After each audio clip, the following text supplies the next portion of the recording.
creating sustainability. I've come to visit a friend, Ayiri. He's a beekeeper, a farmer. We're on the south part of Paros Island, and this is his land. So let's see where he is. Ayiri! Hello! Ah, there you are. Hi Kelly, how are you doing? Very good. How are you, mate? Nice to see you. Come inside. Wow, what a beautiful, beautiful home. Oh man, you've got to just take time to take all of this in. How old's the house? This house is not very old, like it was the dream of my grandfather to have a place here. Mm-hmm. But it's the whole construction of the house, it's exactly the same as the house was built 100 years ago. Like there is nothing else than stones, soil, wood. So what you're talking about is, It doesn't having modern materials, so even if one day it falls or get destroyed, it will not get pollute the environment. Yeah. So wait a minute, the environment's not something that we discussed even 30 years ago. So were your family environmentally conscious, or it was built with what you had at the time? Yeah, actually, the people who was cultivating this land was ecologists, even if they didn't know about it. Yeah. Because whatever they was doing by their own hands, without using chemicals, without destroying the environment. So basically what we're saying is that you use the materials you've got around you, and thus it is the most environmentally sound way of doing things. Of course. Man, I love your fireplace. Yeah, this is my stove. I can cook in here. Wow, that's gorgeous. It's a place that I put the fire. So the wood goes into here, Yeah. and then This is the house. ash clean out and cooking area. So the heat then goes through around the back of the oven. Exactly. You can cook on top, so you can boil from there. You've got two hot You plates. can boil water, you can cook something. Here it's like a small cuisine, a small kitchen. That'd keep the place really cozy. Well, really, I've come here to ask if I can talk about you and what you do and all that. Let's perhaps step outside and... Yeah, sure. What's this cane thing up here? I think Yeah. this is the old way. It's like an old storage place. It was keeping mostly the cheese and the food. So Wait, the seeds or cheese? the cheese. Cheese. Cheese, mostly cheese there. Right. And also whatever they want to keep it away from animals, dogs. Right. Yeah. So what did the original farmers, your papu, your pro-papu, how far back did you Yeah, go? the third generation before me was Right. cultivating all of this land, Right. and he was coming also with his animals from the pathway behind of this wall, Yeah. from the village until here. And here was cultivating, he was making a small bostani. Bostani is a place where you are growing your vegetables, mostly. Ah, so what do you do now generations on? What's your specialty? What's your thing? My specialty is beekeeping. Beekeeping. Yeah, but I'm trying to planting whatever my grandfather was planting. Like I have keep the seeds of watermelons. Wait a minute, you have traditional seeds? Yeah, of course I have. Yeah, of course.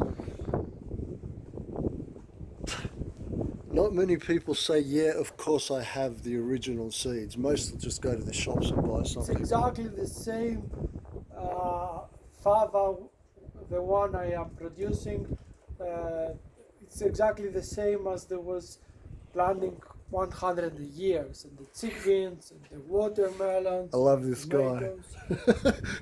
I think I have a few inside.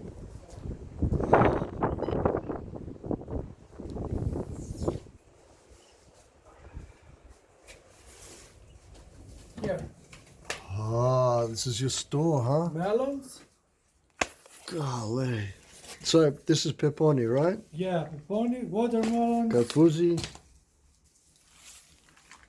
Obviously, I had a bumper crop. That's a lot of seeds. Everything that I need is here. It's the same seeds. I am recycling them. I'll tell you what, I'm proud of you. I'm gobsmacked. Here. And they're not the reason I came to interview you, but believe me, this is probably the most important thing humanity can learn from. Grow your own, keep traditional seeds. And that way they're not genetically modified, they're not modified in any way to need chemicals to survive. Or Beans. man, you have really got some good gear. What's And up? this is kutia. Kukya. Other beans. Do you use them as a cover crop or do you use them for food? Like beans, peas, kukya, they're all like nitrogen fixers. They're And this soil is- helpers. Ilios. Ilios, Sunflower. sunflower. Oh, Ayiri are amazing. There you go. Let's talk about you a little bit. So, So obviously, bees are your passion because you even keep them in your bedroom.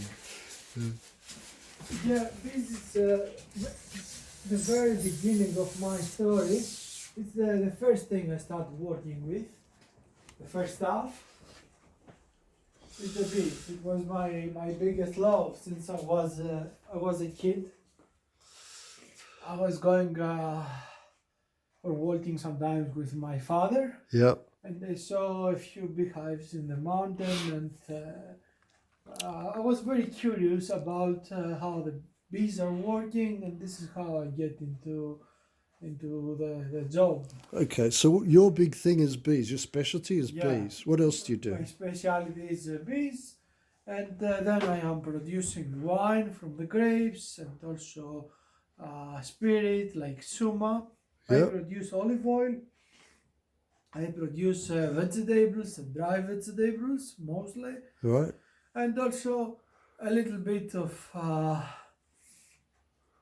wheat. Okay, so this is for the animals, right? This is for the animals, but I keep 1 or 2 bags just for me if you want to make a little bit of bread or All right, some tough questions. yeah. You're on a mountaintop. Do you have a well? Do you have water source? I have a cistern from concrete. So the cistern is a hole in the ground you've made a tank out of. So you use rooftop water for that? Yeah, actually I use mostly the water from the rain, but if it's not enough, I have to order from a tank. So you get it. You pay for the water to come up. Yeah, exactly. Is that water salty or is it good water? No, it's normal. It's like lakes. It's Okay. normal So- water. So you pull the resources from the island to be able to water your plants, your bees, everything that you've got.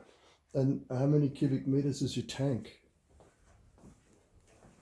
Like your system? The tank is around the truck who is coming here. It's around No, your water tank, the one that you hold the water in. this one. Is this a tank? This is the tank. It's the middle of your house. Yeah. 32 cubics. Okay, so that goes from the roof and that goes into this tank, which is your home core. Well, I suppose to keep the temperature fairly stable inside the house. This house is almost completely independent. It has electricity from sunglasses on the top of the roof, Yeah. So you got solar power. water, yeah. You're independent. So if tomorrow food ran out, you know, you couldn't get anything from the shops, could you survive? Of course I can't survive. Of course I can survive. Who says that these days? Yeah, of course I can. How many animals you got? I've noticed you got like 3 dogs. I have 3 dogs, Oh, I have cute. around 15 chickens. 50 chickens. 50 chickens. Yeah. So I can take the eggs from them, and also I use 50 chickens. I use the manure of the chickens. As fertilizer. Yeah, it's fertilizing my trees. Tell me about your gardens. This is my carob tree, and this is my rosemary. I plant them because I really the bees are really like them. They're going like crazy, especially when they are blooming. Yeah, you And the need. good thing is that they are blooming 3 times per year. Ah. It's quite a lot.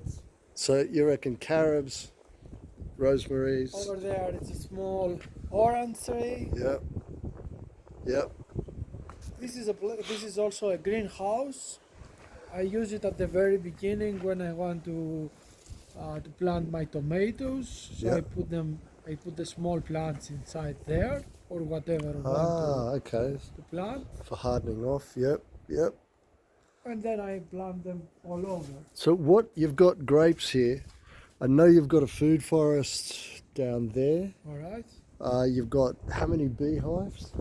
Right now, altogether, it's around 160. I have it in 3 different places, but this is my main place. Okay, so at 160 you're a commercial beekeeper. What food do they feed on? What type of honey is it? Well, first of all, I leave the first floor, whatever they are taking from the nature, pollen and nectar, so they can cover a part of their needs during the year. And if I want to give them something, I give them wheat with sugar. This is in winter though. Yeah. So you supplement their food because they just don't have any. So it's a problem here then, giving them enough flowers to be able to keep 160 hives going. Yeah. All right, here let's move over here. So I got a little bit out of the wind and what have you. So to keep your bees going, you have to supplement their food. Is there any problems with like pests, varroa mites, that kind of thing? Well, the best thing that I'm avoiding is they don't have any illness. No illness. No illness, because No illness. these beehives is very far away than others. You know, a bee can go around 4 to 5 kilometers away from their house, Right. and there is no beehives nearby. So You have clean bees. I have clean bees. What? Okay. Do you have any problems with the bees? From illnesses, never. The only problem is the wind. That's why I put them in a place when it covers a little bit, and I'm trying to searching places like behind walls, Right. between bushes, under the trees. To get technical, south is this way. Yeah, So then you've got them facing south behind. That's that wall. Wait a minute, where am I? That wall down there. yeah. So they're all protected. They've also got the natural, traditional trees around them. So, okay, that's a healthy environment, and you've got healthy bees. So, are there any other problems that insects affect the bees? Only wasp is a problem because they are eating them, and they have always set some traps. You can't destroy a whole colony, but at least they will not be so many. Okay. You are So, wasp is a problem. What else? the spiders most. Spiders. Yeah. How are spiders a problem? Spiders are building nets between the branches of the trees or between the smaller pieces. Yep. And the bees they are trying to get through, they don't see the net, they're getting stuck on the net, and then the spider is going and eating them. Wow, that's But there's nothing you can do, only on the nature. fair enough. And this is you and your dad, right? It's me and my dad mostly. Sometimes my grandfather is helping us, but mostly he's giving us the knowledge he has. Yeah, fair enough. He's advising us. So you've got a beautiful place in the wilderness, up on the mountain. You've obviously cultivating correctly because you've got plenty of ground soil to build on. And I took a look at it. It is mycelium rich. It's really beautiful soil.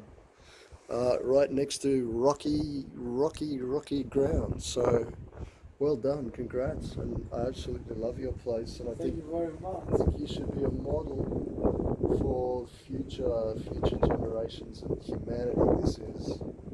This is the dream. This is all what we want, really. It's the true meaning of life, living like this for me. Because producing your own food, living into a healthy environment, it's the most important. It's the most important. Congratulations, Ayiri. I think it's beautiful. I think you're a champion of sustainability, really. I suppose the only thing that needs to be really considered a little bit more would be water, how to get your own water and have enough to last you all year round. Yeah. Because you've really nailed the agriculture. Your pruning is absolutely gorgeous. You're self-sufficient in the most beautiful way, and you're not damaging at all to the environment. Dude, congrats. Love this. Anyway, catch you later. See ya.